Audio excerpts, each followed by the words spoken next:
Welcome to bird media. నేను మీ పవన్ కృష్ణమూర్తి. బెంగాల్లో రెండో విడత కూడా నిన్న పూర్తి స్థాయిలో పోలింగ్ సమాప్తం అయ్యింది. దాదాపుగా భారీ ఓటింగ్ అయితే సాధ్యపడింది అనేది తెలుస్తున్నటువంటి అంశం. అండ్ ఆఫ్టర్ దట్ ఈసారి బెంగాల్లో ఎగ్జిట్ పోల్స్ ఎలా ఉండబోతున్నాయి, ఏంటి, ఎవరికి అధికారం రాబోతోంది అన్నటువంటి నెరేటివ్ నిన్నటి నుంచి కూడా సర్క్యులేట్ అవుతోంది.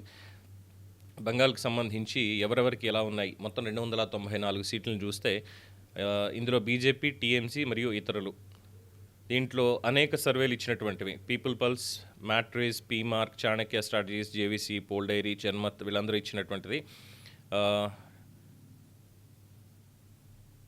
మిక్సెడ్ టాక్ అనేది వినిపిస్తుంది. ఒక రకంగా చెప్పాలి అంటే దాదాపుగా మేజర్ సంస్థలన్నీ కూడా ఈసారి బీజేపీ రాబోతోంది అనేటువంటిదే వాళ్ళు చెప్తున్నారు. పీపుల్ పల్స్ 95, 110 బీజేపీకి, మ్యాట్రిస్ 146, 161, 150, 175 పీమార్క్, 150, 160 చాణక్య స్ట్రాటజీస్ అండ్ 138 నుంచి 159 జేవీసీ, పోల్ డైరీ వాళ్ళు 142, 171 ఇచ్చారు. జన్మత్ వాళ్ళు మాత్రం 80 నుంచి 90 మాత్రమే ఇచ్చారు. అంటే పీపుల్ పల్స్ కానీ జన్మత్ కానీ ఇచ్చినటువంటిది బీజేపీకి వ్యతిరేకంగా ఉంది. మిగతా ఇతర సంస్థలు ఇచ్చినటువంటి రిజల్ట్స్ చూసినప్పుడు మాత్రం ఖచ్చితంగా బీజేపీకి అనుకూలంగా ఉంది. సేమ్ ఇక్కడ టీఎంసీకి తీసుకున్నప్పుడు మేజర్ సంస్థలు కూడా ఇక్కడ 177 నుంచి 187 పీపుల్ పల్స్, 125 నుంచి 140 మ్యాట్రిస్, 118 నుంచి 138 పీమార్క్, 130 నుంచి 140 చాణక్య స్ట్రాటజీస్, 131 నుంచి 152 జేవీసీ, 99 నుంచి 127 పోల్ డైరీ, జన్మత్ 195 నుంచి 205. సో టైట్ ఎడ్జ్ అనేది గట్టిగానే ఉంది. ఈసారి మొత్తానికి ఒక భారీ మార్పు అయితే రాబోతోంది అని ఇస్తున్నారు. ఇతరులకి యావరేజ్గా 1 నుంచి 10 లోపు సీట్లు అయితే ఇతరులకి వస్తాయి అనేది ప్రతి ఒక్కళ్ళు చెప్పిన దాంట్లో ఆన్ యావరేజ్. ఇక ఈ బెంగాల్ రాజకీయాల్లో ఈసారి మాత్రం భారీ మార్పు సంభవించబోతోంది అనేదే ఈ ఎగ్జిట్ పోల్స్ సంకేతాలు ఇస్తున్నాయి. మొత్తం 294 స్థానాలు ఉన్నటువంటి అసెంబ్లీలో ఈసారి బీజేపీ ఆధిక్యం సాధించే అవకాశాలున్నాయనేది మెజారిటీ సర్వే సంస్థల అంచనా. రికార్డు స్థాయిలో 91% పైగా పోలింగ్ నమోదవ్వడం కూడా ఈ ఎన్నికల మీద ఆసక్తిని మరింతగా పెంచింది. బెంగాల్లో సాధారణంగా భారీ పోలింగ్ అధికార పక్షానికి అనుకూలంగా భావించినప్పటికీ ఈసారి పరిస్థితి భిన్నంగా ఉంటుంది అనేదే విశ్లేషణలు. కొన్ని ఎగ్జిట్ పోల్స్ బీజేపీకి ఏకంగా 150 నుంచి 171 సీట్లు వచ్చే అవకాశం ఉందని సూచిస్తూ బెంగాల్లో తొలిసారిగా కాషాయ జెండా ఎగిరే అవకాశాన్ని కూడా ప్రస్తావిస్తున్నారు.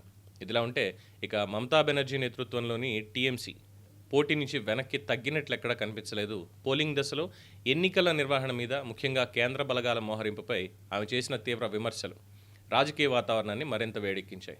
ఈ వ్యాఖ్యలు ఒకవైపు ఆమె పోరాట ధోరణి చూపుతున్నప్పటికీ మరోవైపు ఓటమి భయం మొదలైంది అనే ప్రచారానికి కూడా దారి తీశాయి. ఈ క్యాడర్లో గత ఎన్నికలతో పోలిస్తే ఉత్సాహం తగ్గింది అనే చర్చ కూడా నడుస్తోంది. అయితే అన్ని సర్వేలు ఒకే దిశలో అయితే డెఫినెట్గా లేవు. కొన్ని ఎగ్జిట్ పోల్స్ మాత్రం టీఎంసీకి స్పష్టమైనటువంటి ఆధిక్యం ఉంటుంది, 170కి పైగా సీట్లతో మళ్ళీ అధికారంలోకి వస్తుంది అని అంచనా వేస్తున్నారు. ముఖ్యంగా మహిళా ఓటర్లు, సంక్షేమ పథకాల లబ్ధిదారులు ఇంకా మమత వైపే ఉన్నారు అనేది అంచనా. ఈ విభిన్న అంచనాలు బెంగాల్ ఓటర్ నాడిని అర్థం చేసుకోవడం ఎంత కష్టం అనేది వెల్లడిస్తున్నాయి. ఇక దక్షిణ బెంగాల్లో టీఎంసీ పట్టు తగ్గింది అంటే మాత్రం ఫలితాలు పూర్తిగా మారే అవకాశం ఉంది అనేది విశ్లేషకులు భావిస్తున్నారు. మొత్తానికి మే 4న వెలువడే ఫలితాలు బెంగాల్ భవిష్యత్తును మాత్రమే కాదు, దేశ రాజకీయ దిశను కూడా ప్రభావితం చేసే అవకాశం ఉంది. ఎగ్జిట్ పోల్స్ నిజమై బీజేపీ కనుక అధికారంలోకి వస్తే అది భారత రాజకీయాల్లోనే కీలక మలుపుగా నిలిచే అవకాశం ఉంది.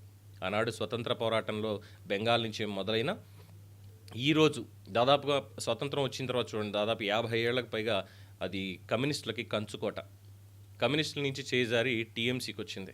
టీఎంసీ తర్వాత మళ్ళీ ఇప్పుడు మార్పు సూచన అనేది ఈ భారీ ఓటింగ్ 91% ఓటింగ్ అనేది సూచిస్తోంది.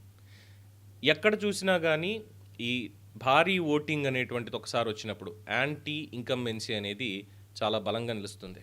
అంటే ప్రజల్లో ఉన్నటువంటి వ్యతిరేకత, అది ఏ రకమైనటువంటి వ్యతిరేకత, ముఖ్యంగా బెంగాల్లో ఉన్నటువంటి హింసాత్మక పరిస్థితులు, టీఎంసీ వర్సెస్ మిగతా పార్టీలు అనేటువంటి విధంగా అది ఇప్పటి నుంచి కాదు, దాదాపు దశాబ్ద కాలం పై చిలుకు నడుస్తూనే ఉంది.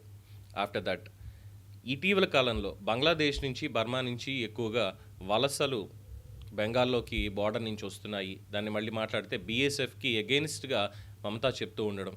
అలాగే నిన్న ఈ ట్యాంపరింగ్ ఇష్యూస్ కూడా ఎలక్షన్ కమిషన్ ఆల్రెడీ వచ్చింది. ఒక బూత్కి సంబంధించినటువంటి దాంట్లో బీజేపీ గుర్తు కనిపించకుండా 3వ నంబర్ మీద స్టిక్కర్ వేసి ట్యాంపర్ చేసి దాన్ని క్లోజ్ చేసి పెట్టారు, అంటే బీజేపీకి అక్కడ ఓటు వేయడానికి లేదు అనేది స్పష్టంగా ఆ వీడియోలు కూడా నిన్న బయటకు వచ్చాయి. అలాగే అక్కడ కొన్ని ఏరియాల్లో ముస్లిం పాపులారిటీ బలంగా ఉన్నటువంటి ఏరియాల్లో బహిరంగంగా ముస్లింలు అక్కడ హెచ్చరికలు జారీ చేయడం.